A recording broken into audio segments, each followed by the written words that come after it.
Now, if you follow me on Twitter at It's Real B Holmes, I went on a rant last night about Michigan football. Throw the ball, coach. Throw the ball, coach. Throw the ball. And this is what my weekend surprise, man, was how well Michigan football is running.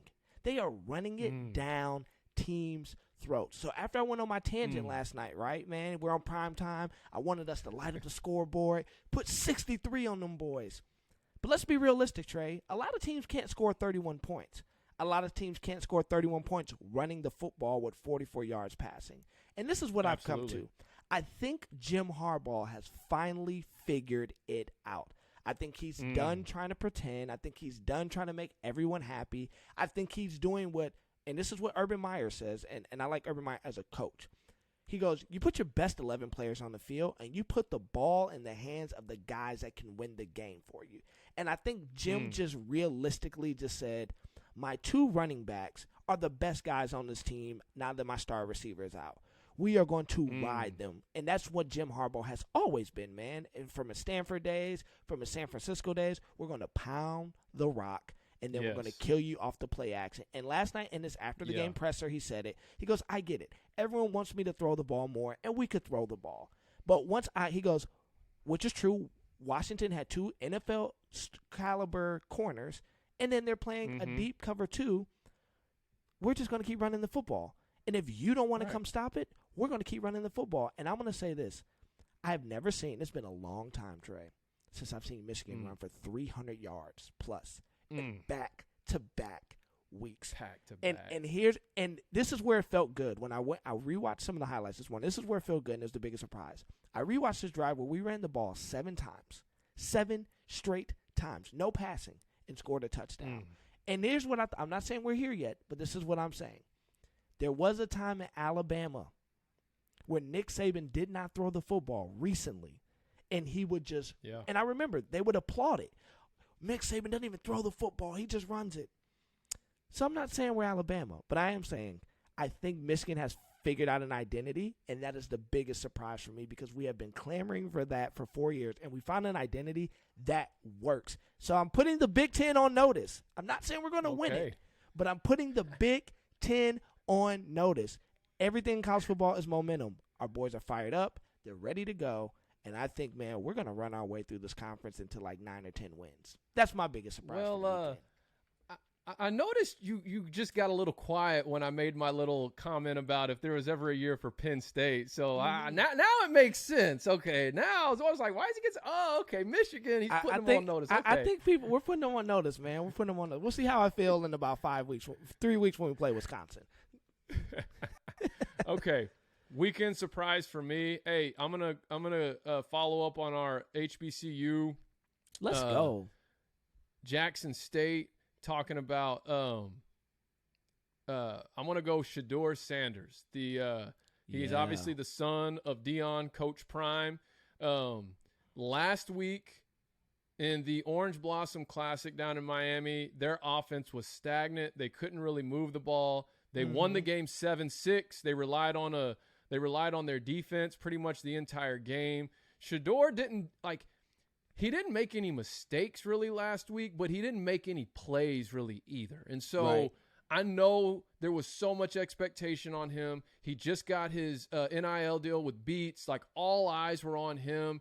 And I'm sure this week, it was a make or break week for him. You really got to see how would he come out in this next game that they played last night against Eddie George's Tennessee State Tigers, which is another tough test for them. How would he respond? He came out last night, completed 75% of his passes for 362 yards and 3 touchdowns. That right there, man, that's a dude. If you can come back and respond to an adverse week like you had, your first ever game in college football with a game like that on the same type of stage. They were playing at what's the big stadium in Memphis, I believe, Liberty. Oh no, they're in Memphis. They're in Liberty. I know what you're talking about. That stadium. I mean, it was a heck of a game to start, and then Jackson State ended up beating them, I think 38-17 maybe. It was a nice win. He came out and really did his thing. And then I also want to shout out Shiloh Sanders, Shadeur's brother, Coach Prime's other son, plays on the other side of the field. Thank you for the retweet this morning. I've just somehow happened to capture. He's had 2 like what I call hit stick plays in the first 2 games. And last week I put one up on Twitter. You can follow me there at It's Trey Smith.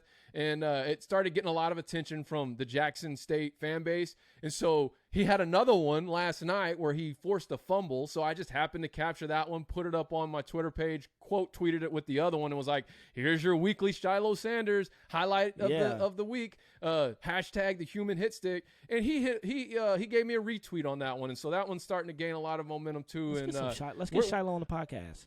That's what I'm saying. Let's get Shiloh on Blue Bloods College Game Time. I think we can make that happen. So, anyways, that's my week 2 surprise, and I'm gonna go into my overrated. Then you can go into yours, and then we'll hit the true minute drill. All right. Let's do it. And this, to be honest with you, if you know me and have ever just talked college football with me ever, I always talk about how this team is overrated year in and year out, and that's none other than Notre Dame. Okay, they squeaked by Toledo yesterday by 3 points, and they'll still be ranked top 10. And here's what bothers me about Notre Dame.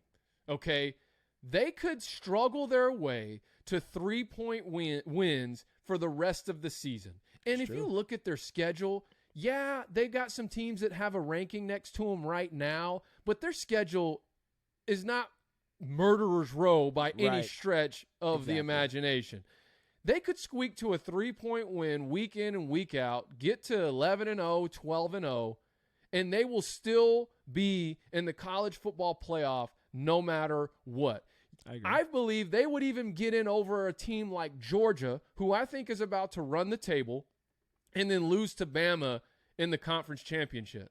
So they would be 12-1 with their only loss to the number 1 team, because guess what? You're not beating Bama. So you're not beating Bama.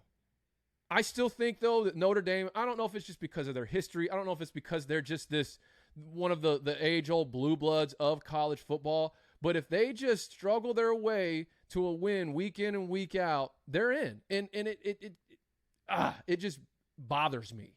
Now, with that being said, I don't think they win 12 games. No. I don't think they go undefeated, because even though their schedule isn't that tough, they are going to lose a couple of games this year.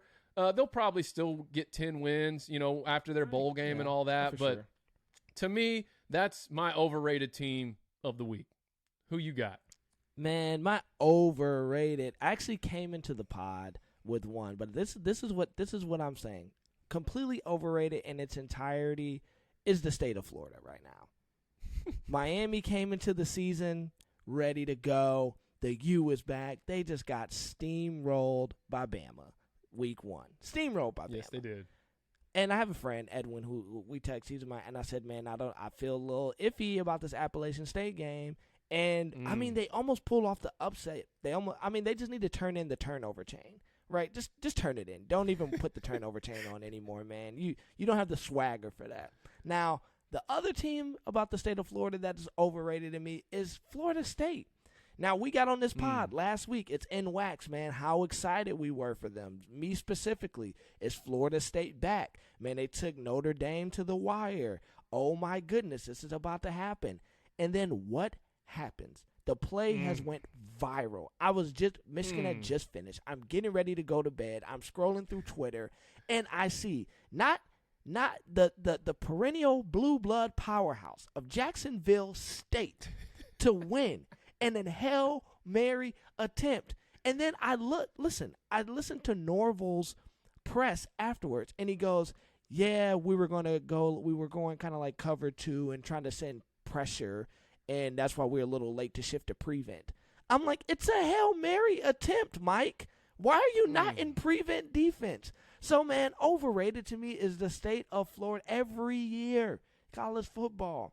Somebody from Florida, and the only team that's seemingly been consistently competitive, at least, it's been the Gators, and they're in the SEC. Correct. So, yeah, the state of Florida, man, they just disappointed, just overrated, and really overrated with all the talent that's in that state. You should not be as bad as you are being a primary team in the state of Florida. So that's just my overrated chant for the week, man, the state of Florida.